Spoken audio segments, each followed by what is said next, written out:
41 minutes, not a second less, not a moment more. Exactly 41 minutes. Verified by unshakable digital timestamps that refuse to argue. Locked away in electronic archives that never lie, never forget, and never shift with opinion. Captured within security logs, marking the precise instant of entry and the exact moment of exit at the house of an 84-year-old. Woman residing in the Catalina foothills of Tucson, Arizona, on the morning of February 1st, 2026. 41 minutes. To grasp the gravity of that figure, to see why that single span of time rewrites the entire narrative of this investigation, you must wipe away your standard concept of passing time. You have to stop viewing 41 minutes through the lens of your everyday routine. 41 minutes streaming a show, 41 minutes stuck in a commute, 41 minutes cooking a meal. Those are 41 minutes spent in a sanctuary, surrounded by the familiar, with zero fear of being found out and absolutely no danger of facing repercussions. 41 minutes lingering inside a stranger's house during what authorities label a criminal abduction is a completely different beast. It isn't merely the passage of time, it is pure exposure. It is a compounding gamble where the stakes rise with every ticking second. It represents the likelihood of getting caught multiplying exponentially with every extra minute spent on site. It marks the sharp divide between perpetrators who know how to mitigate their risks and perpetrators who move with the certainty that the risks cannot touch them. And that brazen assurance, that ease with prolonged exposure, that readiness to stay in the danger zone for 41 minutes stems from a singular root cause. If we trust decades of behavioral science, analyzing thousands of verified case files, the answer is familiarity. An intimate knowledge of the grounds that an outsider walking in for the first time simply could not hold. A grasp of the daily rhythms and hidden habits that a quick glance from the street could never reveal. A deep comfort with the surroundings that is born only from previous visits under conditions that permitted careful study and acclimatization. A mastery of the layout that breeds bold confidence instead of hesitation. Former DC homicide detective Ted Williams, a veteran who spent decades working violent crimes in the Capitol before shifting to legal analysis, dissecting high-profile investigations for national networks, laid out this reality with total precision when reviewing the timeline at Nancy Guthrie's residence. Spending 41 minutes inside a home signals that the people involved held a detailed blueprint of that property in their minds. Not that they might have known it or possibly guessed it, but that they definitely knew it past tense, absolute fact. Judging by what that time frame screams to an expert who has tracked criminal psychology across hundreds of files throughout his career, they navigated the floor plan because they had walked it before. They were at ease with the alarm systems because they understood exactly what was installed and precisely how to bypass it. They moved with a degree of certainty that intruders hitting a house cold never possess and cannot manufacture through guesswork or dumb luck. This isn't just one investigator's hunch. This is the verdict of behavioral science when we map duration against crime scenes in thousands of recorded events. And when we weigh that time against the established facts of how offenders behave in known territory versus unknown ground, strangers rush the clock, insiders stretch the clock. That is the rule. That is what the data proves.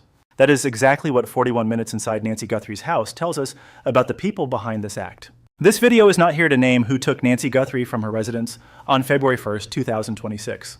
The case is still unfolding as of February 14th. 3 suspects were taken into custody on the night of February 13th after a massive joint operation involving the FBI, Pima County Sheriff's Department, Marana Police Department, Oro Valley Police Department, and Sahuarita Police Department, roughly 2 miles from Nancy's home in the Catalina foothills. A silver Range Rover was snapped in photos as investigators tore it apart in a diner parking lot before hoisting it onto a flatbed for a deep forensic sweep. No formal arrests have been declared to the public by any of the agencies involved. No names of those detained have been leaked to the press. The Pima County Sheriff's Department released a formal notice stating that at the direct behest of the FBI, absolutely no further details regarding the raids on February 13th would be shared at this stage. However, this video focuses on what 41 minutes establishes beyond any shadow of a doubt. It explains why that specific timeline renders the random stranger theory completely impossible to believe. It explores what can actually be achieved in 41 minutes when you have the luxury of knowledge versus the frantic panic of a random snatch and grab. It demonstrates how the clock itself becomes a piece of evidence as undeniable as DNA or a fingerprint when you decode what duration says about comfort levels. It clarifies why Sheriff Chris Nanos dialed up homicide detectives less than 24 hours after seeing this timeline. It reveals what those 41 comfortable recorded minutes inside Nancy's home say to detectives who have spent lifetimes mapping the behavioral traits that separate the insider from the intruder. Before we break down in full detail exactly what 41 minutes implies and why it screams inside job rather than random crime, before we dissect what occurs at various time markers and what each one uncovers about the perpetrator's knowledge base, Before we explain why seasoned pros instantly flag this timeline as proof of privileged access, hit subscribe on Crime Uncovered immediately, and toggle those notifications because the evidence we are about to unpack is not a theory based on guesses. We are not dealing with abstract theories or subjective interpretations that could be debated all day. This is hard behavioral science backed by documented research spanning thousands of cases. This is what the clock tells investigators who truly understand criminal psychology and operational patterns. We break down exactly what 41 minutes allows a perpetrator to do and why it screams familiarity. We look at how stress warps time perception for intruders in strange places versus how they act in safe zones. We follow the evidence wherever it leads, even when it destroys the myth of a random attack. If you honestly believe a stranger would linger that long in an unknown house during a high-stakes felony, you need to see what behavioral analysis says about that timeline. See why seasoned detectives knew instantly this was an inside job based solely on the duration. Watch what happens when you stack 41 minutes against the averages for residential crimes. Smash that like button right now and let me know down in the comment section if you think 41 minutes proves inside knowledge, or if a stranger could reasonably hang around that long without knowing the layout of the property beforehand. Because the answer to that question unlocks the entire mystery of what happened to Nancy Guthrie. Now let's drill down into exactly what those 41 minutes actually imply. Nancy Long Guthrie entered this world on January 27, 1942, in Fort Worth, Kentucky. Based on verified records, she reached the age of 84 as of February 2026. She spent over 50 years in Arizona raising her 3 kids, Annie, Savannah, and Cameron. Those kids grew up, built their own lives, but stayed tight with their mom despite the distance. She became a grandma to kids who, according to Savannah's statement on February 13th, absolutely adore her, crowding around for hugs and covering her with kisses. Just like grandkids do when they're raised on a solid foundation of love and trust. Her daughter, Savannah Guthrie, serves as the co-anchor of NBC's Today Show, one of the biggest morning television programs in the entire United States, making her a familiar face to millions of Americans who start their day with the news. Savannah's fame and high-profile job became key to understanding why Nancy was targeted, and what the eventual ransom demands claimed regarding the financial motive for the crime. Nancy stayed sharp as a tack well into her 80s, as Sheriff Chris Nanos confirmed explicitly. This detail is crucial for understanding what Nancy perceived during the incident. On the morning of February 1st, as the sheriff was crystal clear about her mental status. He was blunt, direct, and left absolutely no room for misinterpretation or doubt. She had 0 cognitive impairment, no dementia, and absolutely no Alzheimer's disease. Nothing that would cause confusion or stop her from grasping the gravity of the situation. Her mind was lucid, she knew her routine, and she navigated her world with full awareness. She stayed engaged, kept her appointments, and maintained her social relationships, participating in daily life that required full cognitive function and social skills. Nancy did have physical limits and mobility issues that police publicly noted. She needed help getting around and couldn't handle stairs or long distances alone. She took daily meds for serious conditions, including a pacemaker for her heart. These physical factors are key evidence when analyzing the scene's operational pattern. But when it comes to her mental state, in terms of comprehension and awareness, Nancy Guthrie knew exactly what was going down. She would have fully grasped what was happening when intruders entered in the pre-dawn hours of February 1st, knowing exactly who was there and what they were doing inside her home. That clarity means Nancy knew she saw, and she understood everything. That sharp mind, that acute awareness transforms this entire investigation because we are not dealing with a victim who is dazed or out of touch with reality. That specific individual, a sharp and lucid 84-year-old grandmother, vanished from her residence in the dark, early hours of February 1st, 2026. And the person responsible for abducting her did not just grab and go, they lingered inside that house for exactly 41 minutes before departing. 41 minutes, not roughly 40, not somewhere around 41, and certainly not a guess based on shaky eyewitness accounts or vague memories. That is 41 minutes verified down to the second by digital forensics and hard data pulled directly from the home security logs. Confirmed by network traffic and the sort of digital breadcrumbs that modern tech leaves behind, creating a timeline that is not open for debate or interpretation. To really grasp why a specific duration of 41 minutes is so incredibly damning, and why it completely alters the lens through which we must view this crime, you have to look at what seasoned detectives and criminal psychologists have learned about the relationship between time and illegal entries. Insights drawn from deep dives into thousands of files and decades of analyzing how home invasions actually play out in the real world. In a criminal act, the clock is not your friend. Time is the adversary, time is danger, and time is raw vulnerability. It represents the likelihood of getting caught ramping up with every single tick of the second hand. Each extra minute an intruder lingers in a victim's home does not just add risk, it multiplies the danger across the board. There is the threat of homeowners coming back earlier than expected because a dinner got canceled, a meeting wrapped up, or they simply forgot their wallet. There is the constant danger of a nosy neighbor spotting something off through the blinds, seeing a light flicker on when the house should be dark, or noticing a strange car idling in the driveway. hearing a crash that makes them dial 911, or the bad luck of a patrol car cruising by on a routine sweep. Spotting a detail that feels off, like a front door standing ajar, or a shadow moving in a way that just does not sit right for that house. The chance of tripping a silent alarm that summons private guards or local deputies right to the front step. The randomness of a delivery driver dropping off a package at the worst possible moment. Or a contractor showing up for a job, essentially any of the million unpredictable things that happen in a neighborhood, instantly turning a managed break-in into a chaotic standoff that the perpetrator never prepared for. Career felons, those veteran operators who weigh every move based on years of getting away with it, construct their entire strategy around one golden rule: get in and get out as fast as humanly possible. They do this because they know exactly what the passage of time means for their odds of freedom. The longer you loiter at the scene, the more openings you create for a total disaster. It gives witnesses more time to memorize a face note, a license plate, or spot the tiny details that help police build a suspect list. It invites interruptions that force split-second choices leading to mistakes and panicked reactions you cannot control. Suddenly outside factors you cannot predict or handle crash the party and ruin the entire job. We are not just guessing about the criminal mindset here. This is cold hard behavioral science, backed by the exhaustive study of thousands of crime scenes, and confirmed by sitting down with incarcerated felons to ask them how they operate. By analyzing the sharp divide between the pros who stay free and the amateurs who end up behind bars, speed is the universal trait of the professional. For instance, bank robbers typically clear the building in just 90 seconds from start to finish. Even high-end art thieves only spend an average of 7 minutes inside a gallery before vanishing with the goods. But let us look at residential burglars, since that is the profile most similar to the Nancy Guthrie case. On average, they spend a mere 5 minutes inside a house before they are back out the door 5 minutes. That is 5 minutes total, covering the second they break in to the second they flee. Pause and let that standard sink in, because it is vital for grasping the anomaly of 41 minutes. 5 minutes is the industry standard that thieves have agreed upon through trial and error. It is the timeline where the danger of getting caught is still low enough to justify the loot.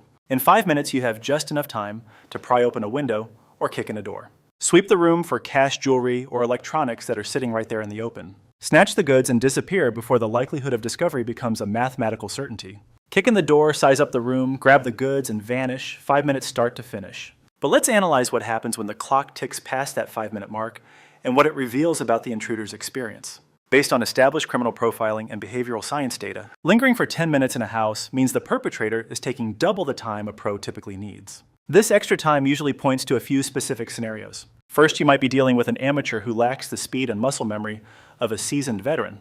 Alternatively, they know exactly where the big money is hidden, making the extra risk and search time worth the gamble. The payoff justifies the danger, or maybe their mission involves something darker than theft that eats up the clock. A 10-minute window generally still fits the profile of a random break-in, though it is pushing the absolute limit for someone working in a totally strange environment. Detectives start wondering if the guy knew more than what he could see from the street. Once you hit the 15-minute mark inside a home, you have officially crossed the line from a standard smash and grab into something much more complex. That kind of loitering implies a reckless disregard for getting caught, a complicated mission, or an insider's comfort with the homeowner's schedule that neutralizes the fear of discovery. 15 minutes is the tipping point where profilers begin to ask if the intruder has visited the house as a guest since sticking around for 3 times. The normal duration is highly unusual. This is the timeline that distinguishes a random crook from someone who belongs there. By the time 20 minutes have ticked by, standard burglary theories basically fall apart. 20 minutes is literally quadruple the time a pro would spend inside. We are entering a psychological zone where the motive is clearly not just grabbing a TV. It suggests personal vendettas or specific tasks that naturally take a long time to complete. Maybe they are planting evidence or rearranging the scene, which requires careful execution. Some jobs just cannot be rushed into a 5 or 10-minute window no matter how fast you move. At 20 minutes, investigators start profiling for a personal connection to the victim or motives that are not about money, pointing toward a pre-planned mission that needed every second of that time. Now at 30 minutes inside, we are deep into the realm of familiarity, and the stranger danger theory is completely dead. Random intruders just do not hang out in a strange house for half an hour. The danger is too intense, the exposure is too great, and the chance of getting busted is astronomical. Staying 30 minutes implies a comfort level stemming from 2 specific things. Either the intruder knows the household schedule so well, they are certain nobody is coming home to catch them. They understand exactly when the coast is clear and when the residents are gone. Or the suspect is psychologically unhinged and does not care about consequences, unlike a rational thief who weighs the risks. A half-hour stay is the hallmark of an insider job or a severe mental abnormality. Regular thieves do not linger that long. And then there is 41 minutes. 41 minutes defies every logical explanation for a crime committed by a stranger. You cannot chalk 41 minutes up to being a newbie, making a mistake, or having nerves of steel. 41 minutes screams total, undeniable familiarity. It reveals someone so at home in that space, they can spend nearly an hour there, without the adrenaline spike a stranger feels in an unknown house. This is a person who understands the floor plan well enough to move silently in the dark without bumping into furniture or getting lost. Someone who knows exactly which alarms to kill and which ones to ignore because they understand the system. Someone who tracks the family's schedule so closely they know precisely how long they have before someone walks through the door. 41 minutes is the time investment of someone who belongs there. They are working in known territory, relying on hard facts rather than blind luck. According to retired homicide investigator Ted Williams, a seasoned investigator dissecting the Nancy Guthrie timeline for national media didn't waste a second sugarcoating the facts when assessing what 41 minutes really means. He was brutally clear spending 41 minutes inside a residence proves the perpetrators knew the turf intimately. They knew the floor plan like the back of their hand. They moved with an arrogant calm, a confidence that no stranger breaking in for the first time could ever fake. But let's look past one detective's gut instinct and dive into what behavioral science actually says about timing and comfort. Dr. Robert Siciliano, a security analyst who has spent years decoding criminal psychology and home invasions, broke down the deadly link between how long a perp stays on scene and how well they know the victim. The longer they linger, the deeper the connection to the target. Research shows that random intruders rush because they are terrified of the unknown variables lurking around every corner, worrying about who might walk in or what traps might be waiting. Insiders take their time because they are running on confidence, not the adrenaline of fear. It is not just a coincidence, it is a direct cause and effect loop. Knowing the turf breeds confidence. Confidence buys time, and that extra time exposes the insider, while environmental psychologist Dr. David Cantor maps the behavior. He has analyzed this phenomenon across hundreds of cases to track how familiarity shapes a criminal's every move. His findings reveal that a distinct, undeniable blueprint. Intruders in strange places have a survival instinct to get in and get out fast, even if nobody is actually coming, because the psychological weight of the unknown crushes them. The crushing stress of not knowing the environment takes a toll, and that gnawing fear of a botched job forces them to flee the second they can, regardless of whether the coast is actually clear or not. But insiders stay because knowing the lay of the land gives them a twisted sense of security that lets them linger. They know the rhythm of the house and rely on experience instead of panicking over the unknown. Staying in Nancy Guthrie's home for 41 minutes screams of that comfort, that confidence, and that familiarity. A stranger simply doesn't have the mental bandwidth to relax during a felony. They operate on pure nerves and fear. That high-stakes anxiety compels them to minimize their exposure. Logic goes out the window when the primal urge to escape kicks in. Now let's break down exactly what a person can pull off in 41 minutes and why it points to an insider rather than a random threat. 41 minutes is enough time to systematically tear apart multiple rooms without breaking a sweat.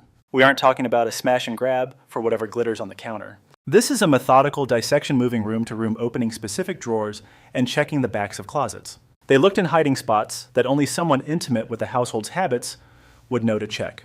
Executing a search that thorough requires advantages a stranger just doesn't possess. You need to know the floor plan so you don't waste seconds hitting dead ends or getting turned around. You need the comfort to work without flinching at every creak of the floorboards or shadow in the window. And you need to know exactly what you're hunting for rather than guessing in the dark. 41 minutes also allows you to move a disabled person with eerie patience and precision. Nancy Guthrie needed serious help to get around due to her physical condition. She couldn't just run out the door. Moving her required effort and staging. Handling the physical mechanics of transport takes time if you aren't dragging them roughly. That 41-minute window tells us the perpetrator wasn't checking their watch. There was no blind panic to snatch Nancy and bolt before the neighbors saw. They operated with the chilling assurance that they had all the time in the world to manage the exit, handling the abduction without the frantic energy of a stranger afraid of getting made. In 41 minutes, you can also systematically dismantle the security beyond just the front door camera. Evidence confirms the cameras were taken offline intentionally. The digital eye of this Google Nest blinked out at exactly 1:47 in the morning, leaving the interior blind for a long, quiet stretch of 41 minutes, while a shadow moved within the walls. We are talking about systematically blinding multiple lenses across various zones of the house. It involves verifying that the feed is actually cut and the system is truly dark rather than just hoping your quick fix held up under scrutiny. That level of diligence burns precious seconds, and a 41-minute window provides exactly the luxury needed to be that thorough. It allows for a methodical, almost surgical dismantling of the security grid instead of a frantic, prayer-based attempt to hide. With 41 minutes on the clock, you have the freedom to engage in actions that have zero to do with a snatch and grab, and everything to do with secondary goals. You have the breathing room to toss the place for specific objects that go far beyond the target themselves.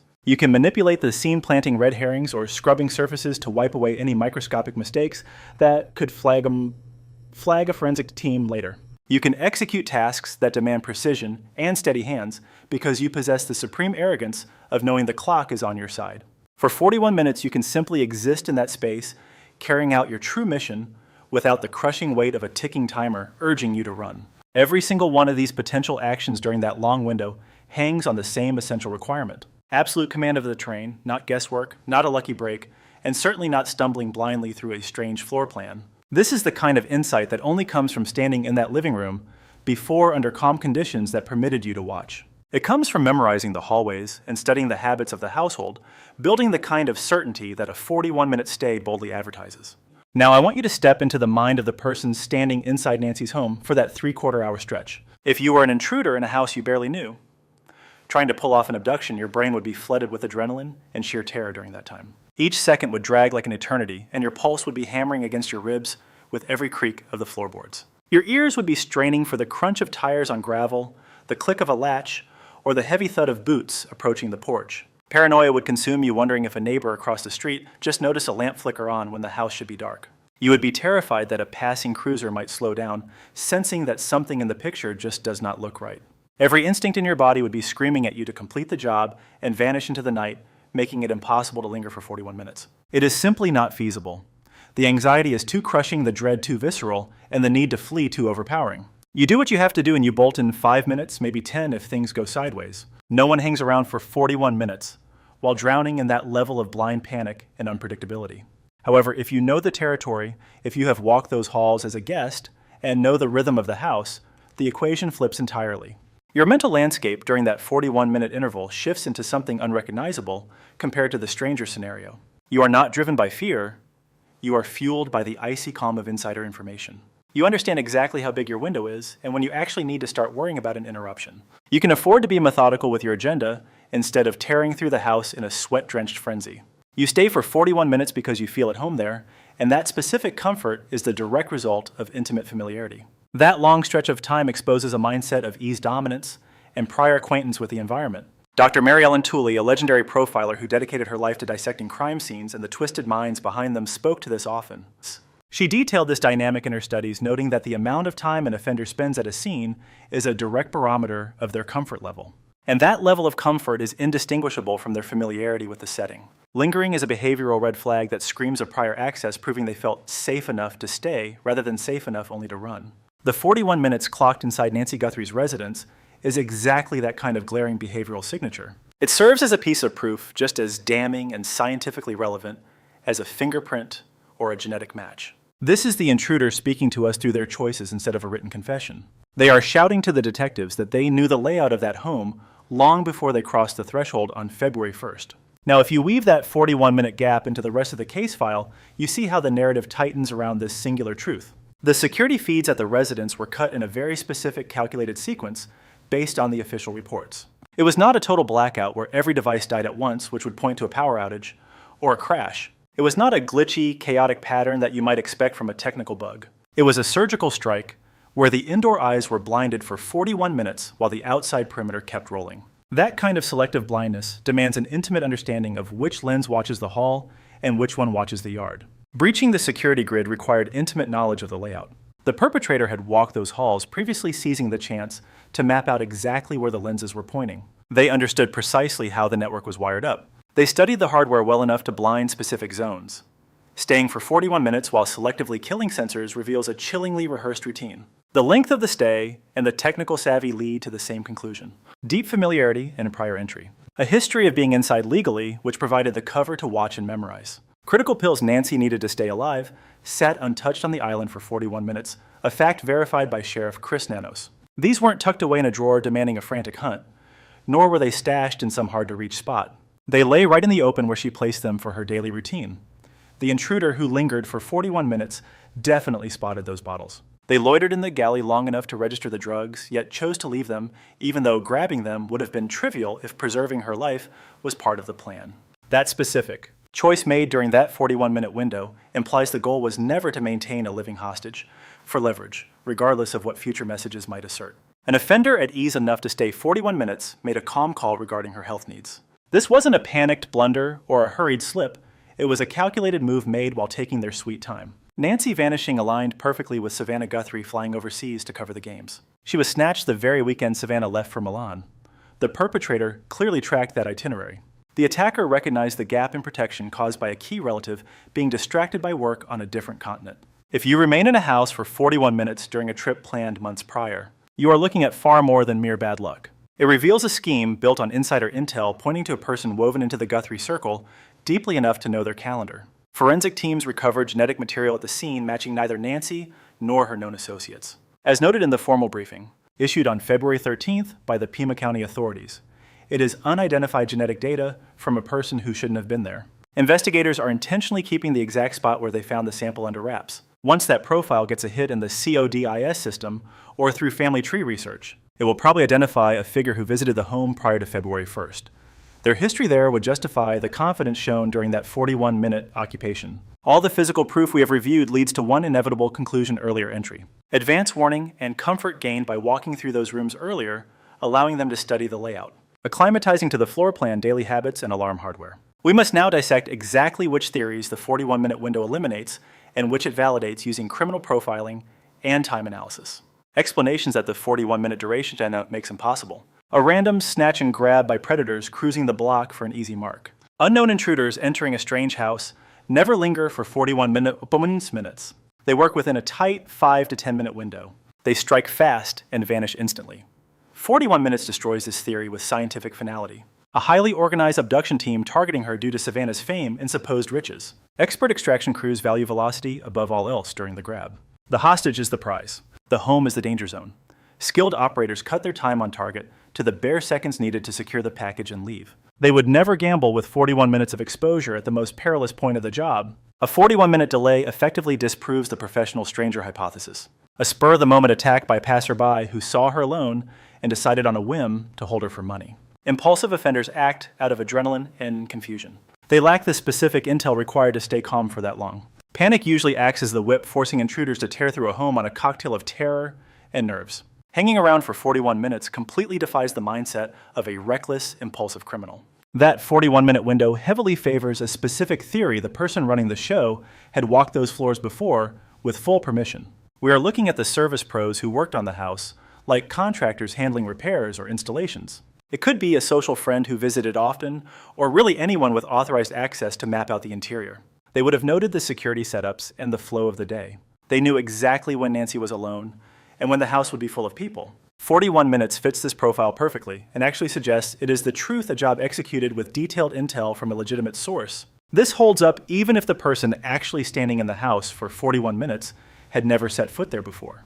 We are talking about precise secondhand data regarding the floor plan and alarms. Schedules and habits handed over by a partner or associate who held the keys to the castle. This angle explains the calm demeanor during those 41 minutes, because the plan was built on facts, even if they were learned by proxy. The operation was steered by someone who knew the residents so well they could navigate the dark hallways blindfolded.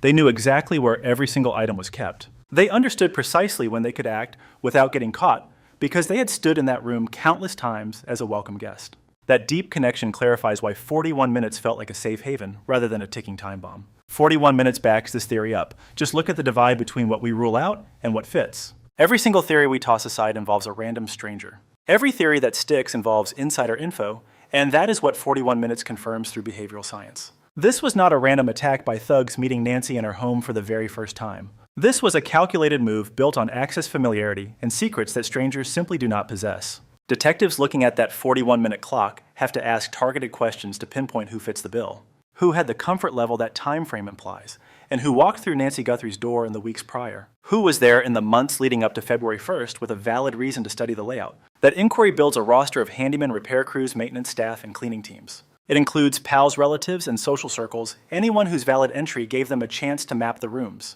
Who could spot the cameras, learn the habits, and know Nancy's day well enough to realize a 41-minute stay was safe? We narrow the field to folks who visited repeatedly at various hours of the day.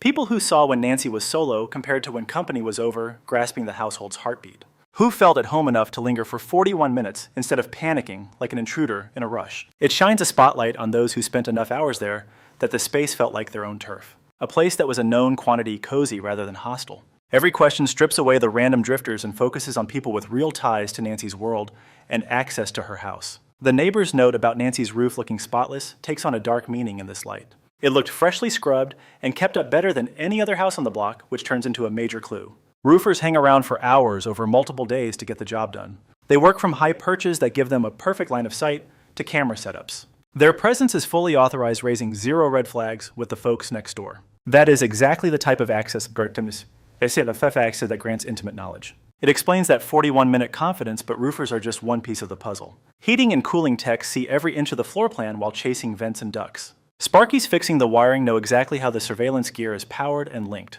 Plumbers coming in for repairs get a good look at the layout and where things sit. Cable and internet techs hooking up the network have their hands right on the pulse of the Wi-Fi systems that cameras need.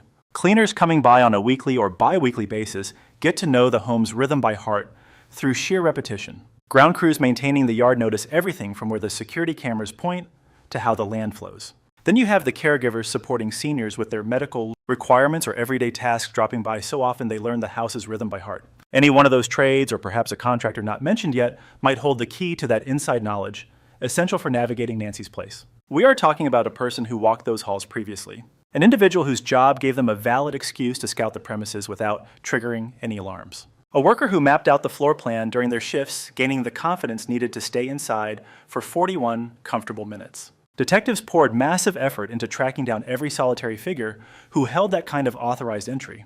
They combed through service agreements and invoices to pinpoint exactly which firms dispatched crews to the address. They scrutinized calendars to log the exact dates and times of every maintenance call, and dissected the payment history, confirming the tasks completed and the identity of the laborers to build a master list of all visitors prior to February 1st, because either a name on that roster or an associate linked to them spent 41 casual minutes in Nancy Guthrie's house that morning, exhibiting a level of ease that experts say is impossible for a random intruder to fake. Then came February 13th. 2026, exactly 12 days since the disappearance was filed, when the probe, which had been quietly gathering steam through lab work, psychological profiling, and vetting of service workers, finally made a loud and public move. Authorities stopped 3 subjects near Orange Grove Road and North First Avenue in Tucson, roughly 2 miles from the victim's house in the foothills. This takedown utilized a coalition of bureaus moving in lockstep, proving this was a high-stakes pre-planned strike, including federal agents, the Pima County Sheriff's Department, and officers from Marana Oro Valley and Sahuarita. Reporters on the ground snapped photos of a silver Range Rover being torn apart by detectives in a diner lot before a flatbed hauled it away to a secure lab for a deep dive analysis expected to last weeks. Law enforcement held the perimeter for about 4 hours, as confirmed by the press corps watching the raid. That length of time implies a rigorous sweep, heavy evidence gathering, and intense interrogation. Rather than a simple stop and chat. Yet once the dust settled on the 13th, no agency stepped forward to announce formal charges. The identities of the trio in custody remained shielded from the news outlets. Local deputies released a guarded memo stating that per direct orders from the Bureau, the details of the raid were to remain under seal for the moment. By pinning the silence on federal request, rather than standard protocol, it suggests a top-down strategy rather than locals chasing their own tips. However, the solid proof required to convince a judge to sign those search and seizure warrants, which validated such a massive joint task force targeting suspects just 2 miles from the crime scene, is the direct result of that 41-minute window and the leads it generated. It relies on the profile that claims 41 minutes indicates an insider, not a random break-in. It leans on the exhausting legwork of cataloging every soul who held a key or code to her place, and it is backed by hard science derived from trace materials and genetic markers found on site. As noted in the sheriff's press release from mid-February, genetic material belonging to someone outside Nancy's immediate circle has been isolated at the house. Detectives are currently running that profile against criminal indexes, checking it through CODIS, and likely deploying cutting-edge family tree analysis, the same revolutionary tools that have cracked open hundreds of frozen cases lately. We have unmatched DNA from an unauthorized visitor mixed with a timeline that screams, "I know this place." Once that genetic code pings a match in the system or a genealogy chart, it is bound to finger an individual whose history with the house clarifies why their biological trace was left behind and how they had the nerve to stay for 41 long minutes. Every genetic sample secured followed the most rigorous tracking procedures imaginable. This level of precision is vital for high-stakes trials, and it happened only because Sheriff Chris Nanos brought homicide detectives in from Hour 1. By making the immediate call to handle this situation as a major felony inquiry, they guaranteed that every scrap of proof would withstand the fiercest courtroom scrutiny. Once the lab confirms a positive genetic match, those findings will be bulletproof in court, supported by flawless paperwork and unquestionable reliability. Consider the full scope of evidence when you view that 41-minute window as part of a larger web, not just a lonely fact. An intruder lingered for 41 relaxed minutes inside Nancy Guthrie's residence. This shows a level of ease that experts say you simply never see when a stranger strikes an unknown territory. This individual knew exactly which cameras to cut, revealing an intimate understanding of the security layout. They also perfectly synchronized their move with Savannah's trip abroad, proving they were tracking private family calendars and waiting for the perfect vulnerability window. This mysterious figure ignored critical life-saving medicine during those 41 minutes, hinting that keeping the victim alive long-term wasn't the goal, regardless of any ransom demands. And they left behind genetic markers that will inevitably link them to this crime scene once the labs finish their work. All the clues line up perfectly perfectly aiming like an arrow at one unavoidable conclusion. It screams of inside knowledge gained by someone who had walked those halls before as a welcome guest. 41 minutes isn't merely a data point from a log. It is a behavioral smoking gun as damning as a fingerprint. The attacker betrayed themselves through their patience and their calm demeanor, showing by their long stay that they knew Nancy Guthrie's house inside out before they ever broke in. On February 1st, Sheriff Chris Nano spotted this anomaly within 24 hours and dialed homicide immediately. He went on record saying, "Something here just doesn't add up." He admitted that bringing in murder detectives for a missing person is rare, but that 41-minute gap screamed that this wasn't random. It wasn't a chance snatch and grab. Seasoned detectives interpret these actions just like lab geeks read blood samples. They decode the hidden meaning and patterns and spot the telltale signs of specific criminal profiles. They know that the time spent on scene reveals just how comfortable the suspect felt. 41 minutes is a signature of familiarity as distinct and undeniable as a thumbprint left on glass. The hunt presses on with hundreds of federal agents and local cops on the beat, while the lab processes the genetic data. Techs are tearing apart the impounded car and scouring every byte of digital history for leads. 3 suspects were held on February 13th, and while no charges have dropped yet, the case remains wide open. Yet that 41-minute window has already solved the core mystery with the same certainty as a lab report. Was it a random attack? No, because strangers don't hang around for nearly an hour in a house they don't know. Was this a crime of opportunity where they just happened to pick Nancy? Absolutely not, because random crooks panic and flee within 5 or 10 minutes to avoid getting caught. Was it a pro-kidnapping crew? No, because pros prioritize speed above all else when hitting a high-risk target. So what does that 41-minute duration prove? Beyond a shadow of a doubt, it proves comfort access and inside knowledge from someone who had visited before and felt safe enough to stay. The clock confirms this wasn't a stranger backing it up with hard behavioral logic. It shows familiarity through the time spent proving presence just as effectively as DNA would. 41 minutes acts as a psychological fingerprint, exposing a level of comfort that an outsider simply wouldn't have. Nancy Long Guthrie, born January 27, 1942, was an Arizona mother of 3 and a beacon of light to her grandkids. She was snatched by a person who spent 41 calm minutes in her house, someone who knew the layout from being there before. An individual who felt secure enough to linger for that long. A person with the kind of comfort only a former guest would have. That 41-minute timeline proves this wasn't random. It is a behavioral trademark of inside knowledge, a duration that makes a random kidnapping statistically impossible. 41 minutes of silence that scream betrayal. Detectives are now constructing their entire case around a specific window of time that exposes a chilling truth. It implies the intruder was already intimate with the layout of the property well before they crossed the threshold to commit this heinous act. Ensure you are subscribed to Crime Uncovered to stay informed as the forensic data is processed and the hunt for the suspect narrows down. Our coverage honors Nancy and her relatives by sticking strictly to law enforcement releases, criminal psychology principles, and verified sources. Hit the like button if you believe spending 41 minutes at the scene clearly indicates the suspect was no stranger. Share your thoughts below on what the clock tells us. After 14 long days, Nancy needs to be found and her people need the truth. This evidence is the key to unlocking justice. It is the 41-minute window that shatters the stranger danger theory completely, a duration that unmasks a hidden relationship. This is the critical behavioral clue that authorities identified right from the start. We are not looking at a random attack or a drifter. This was someone familiar, someone who felt safe enough to linger. A person whose 41 minutes of comfort inside Nancy's home exposed a dark reality that silence cannot bury and facts will not deny. From the haunting shadows of the Catalina foothills, the story of Nancy Guthrie emerges not just as a tragedy, but as a profound warning for us all. It reminds us that the greatest dangers don't always scale fences. Sometimes they hold the key. This case is a chilling testament to the insider threat. It reveals a heartbreaking truth betrayal often wears a familiar face. We spend our lives securing our homes with deadbolts and alarm codes, Yet we forget that trust is our most vulnerable entry point. Those calculated 41 minutes of silence weren't just a gap in a digital log. They were a bridge between familiarity and a cold, methodical crime. However, let this be your beacon of hope. The truth is an unstoppable light. Through the tireless lens of forensic science, every genetic thread, every digital footprint, and every rhythmic tick of a clock, the darkness is eventually dismantled. Our lesson vigilance is our collective shield. Look out for one another. Notice the subtle shifts in your neighborhood's rhythm, the pill bottles left untouched, or the shadow that lingers too long. Awareness is the first line of defense against the unthinkable. For Nancy and for every voice silenced by betrayal, our commitment to justice and community is the only way to turn the shadows back into dawn. Trust deeply, but protect fiercely.